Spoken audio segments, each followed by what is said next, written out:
Bonjour Nicolas Jury. J'en sais rien. Alors, c'est vous notre auteur du guide Petit Futé Chypre et vous avez plein de conseils à donner à nos lecteurs. Je crois d'abord les visites. Vous avez une idée à leur recommander pour les balades? Ouais, moi je recommande comme balade à la journée ou un peu plus. C'est Nicosie. C'est la capitale du pays. C'est pas la ville la plus visitée parce qu'elle est pas au bord de la mer. Les gens vont à Chypre pour la mer surtout. Mais Nicosie, c'est une ville un peu spéciale parce qu'elle est divisée en deux. C'est la dernière capitale au monde qui soit encore coupée en deux parce qu'elle est occupée par la Turquie au nord. Enfin voilà.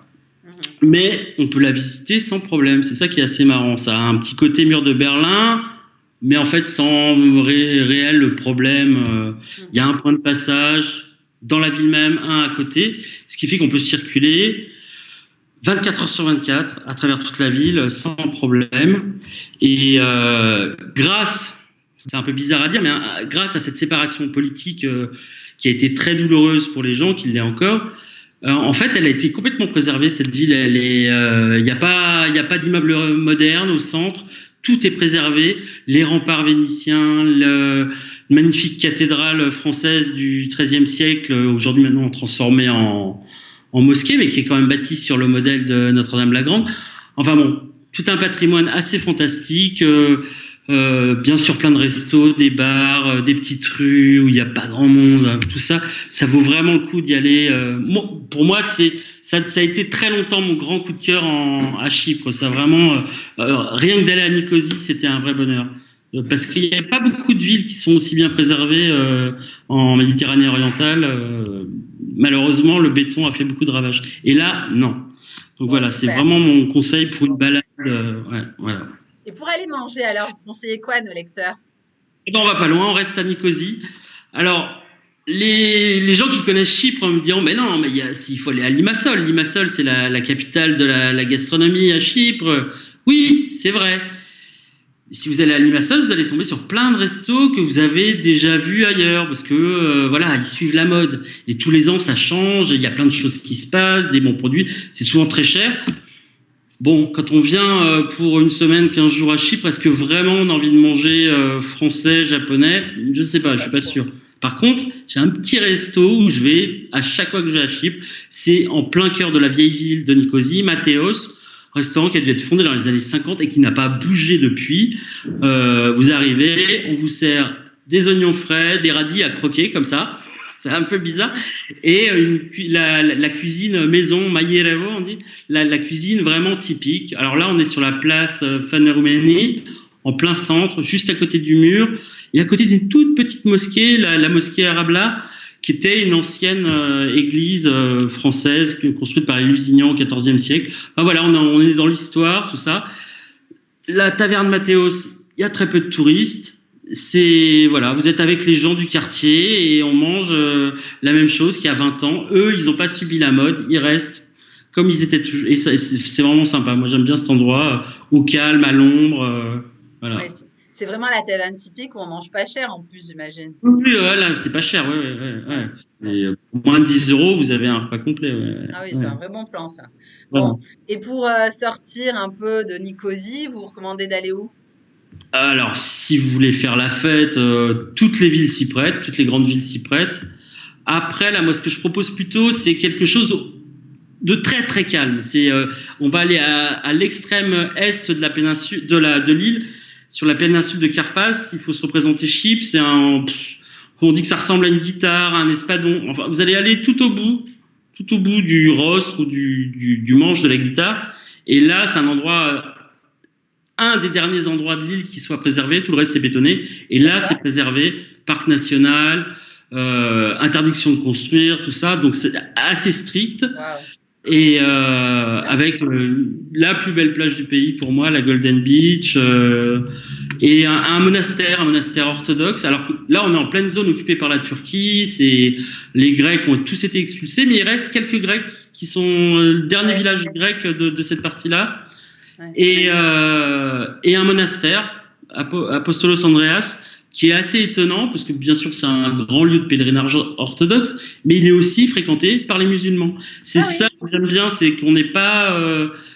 on va au-delà des images un peu Ouais. rabattu de la vieille confrontation entre l'Est, l'Ouest, l'islam, Ouais, le christianisme. c'est bien. Voilà, Chypre, c'est aussi ça. Ça C'est casse les une codes. histoire compliquée, mais des fois très sympa, quoi. Oui. Et cette plage Golden Beach, vous dites que pour vous c'est la plus belle, mais si on pouvait la décrire, ça ressemble à Eh ben, quoi? C'est d'un du coup, sable vous fin? arrivez, vous êtes habitué à avoir du monde partout, partout, partout. Les plages, elles sont toutes bondées. Et tout d'un coup, vous arrivez et vous avez une immense plage avec des grosses dunes derrière. Oui? C'est verdoyant. Il n'y a aucune construction. Et bon, alors, certains jours, bien sûr, c'est un peu battu par les vents, mais c'est vraiment, elle est sauvage, belle. Et d'ailleurs, elle est aussi, c'est un lieu de ponte des tortues marines aussi. Donc il y a Ah, ça veut tout certains dire. moments dans l'année où on peut pas y accéder. C'est aussi ça, une plage sauvage. Ouais. Et donc il y a des bus qui partent de Kyrenia, une très belle ville de Chypre Nord. On peut facilement y aller en excursion. On peut louer aussi une voiture. Pour le coup, il n'y a pas grand monde sur la route. Même si on conduit à gauche, c'est pas trop un problème de s'y Mhm. rendre. Bien. Et pour nos lecteurs, alors, quel serait le meilleur bon plan de tous les bons plans que vous donnez dans le guide? Eh ben ça, alors après des années j'ai pesté contre une ville en particulier pendant des années, et la dernière fois, je me suis dit que finalement, c'était plutôt un bon plan. C'est pas fausse. Alors sur la côte ouest, à l'extrême, de l'autre côté de la péninsule de Carpasse, à l'opposé de la péninsule de Carpasse. Alors c'est une des villes qui a été qui a le plus souffert du surtourisme. Il y a beaucoup de Britanniques qui y vont depuis très longtemps. On parle anglais partout. On mange extrêmement mal. Je fais pas forcément le lien entre touristes anglais et mauvaise gastronomie, mais voilà. Donc, pourquoi y aller? Parce il y a un aéroport, donc on peut atterrir directement à Paphos. D'accord?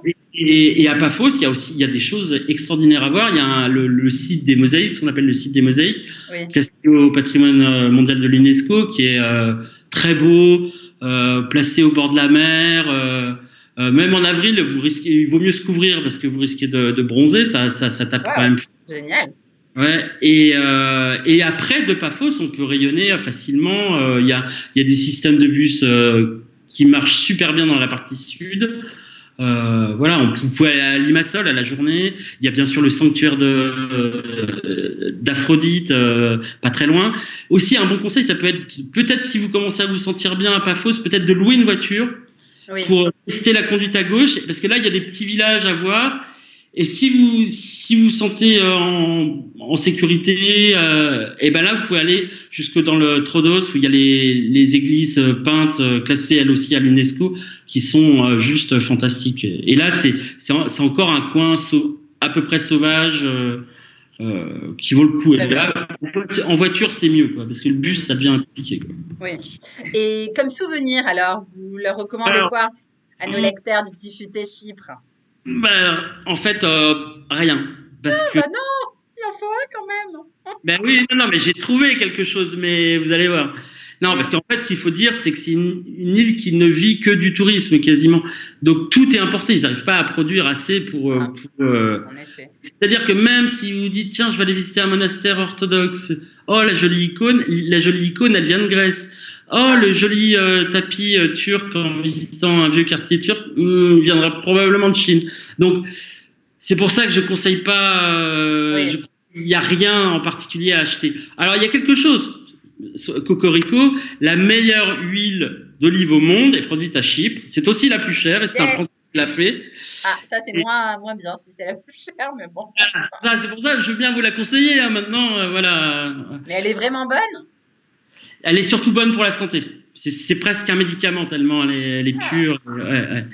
Non, et alors le petit truc marrant à Comment elle faire. s'appelle, pardon, cette huile? Oh, je m'en rappelle plus. Elle Et on est la dans le trouve, quoi. guide. Vous inquiétez pas, vous la trouverez dans le guide. Voilà.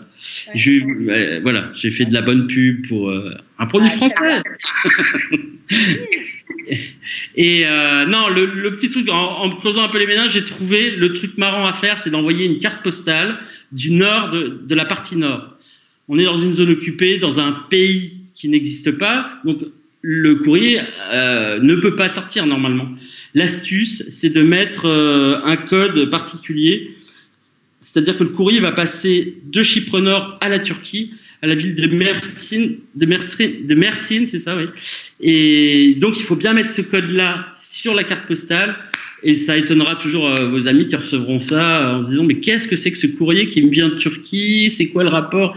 Et voilà, c'est ça le truc, c'est que pour envoyer un courrier depuis Chypre Nord, Chypre Sud c'est l'Union Européenne donc il n'y a pas de souci, mais Chypre Nord c'est très particulier quoi. Ouais, parce que c'est pas reconnu, c'est bien ça. Non, vous pouvez pas atterrir directement. Il y a quantité de choses. Mais on en parle beaucoup dans le guide, forcément, parce que c'est des petits problèmes constants, quoi. Petits problèmes, parce que tout est faisable. Oui, oui. Et pour bien comprendre, donc il faut écrire sur la carte postale Mersin, et donc ça va passer par la Turquie, ça va arriver, c'est ça? 10, 10, Turquie. Il faut bien mettre ces trois choses.